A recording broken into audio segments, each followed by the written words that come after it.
Kembali ke topik olahraga, pemirsa, berhentinya kompetisi Liga 2 musim 2022-2023 membuat sejumlah klub kontestan Liga 2 di tanah air termasuk Sriwijaya FC mendukung agar ke depan ada operator khusus kompetisi Liga 2 agar bisa mengatur jalannya kompetisi.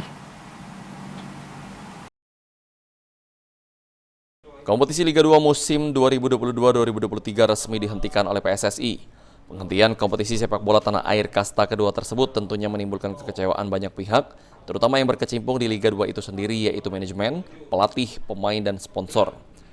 Namun demikian, penghentian Liga 2 itu sendiri disebabkan karena banyak hal, diantaranya klub Liga 2 tidak memiliki operator khusus yang mengelola kompetisi Liga 2 itu sendiri. Oleh karenanya, Direktur Teknik Tim Sriwijaya FC Indrayadi mendukung agar ke depan ada operator khusus yang mengelola Liga 2 ini, sehingga nantinya Liga 2 bisa lebih kompetitif dan aturannya bisa lebih jelas. Karena pembentukan LIB untuk Liga 2 itu menurut saya sangat benar.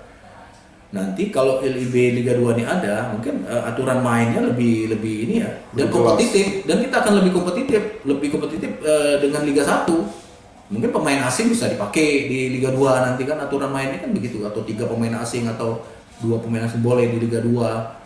Biar nilai komersial Liga 2 itu pun ada nilai jualnya lebih bersaing dengan Liga 1.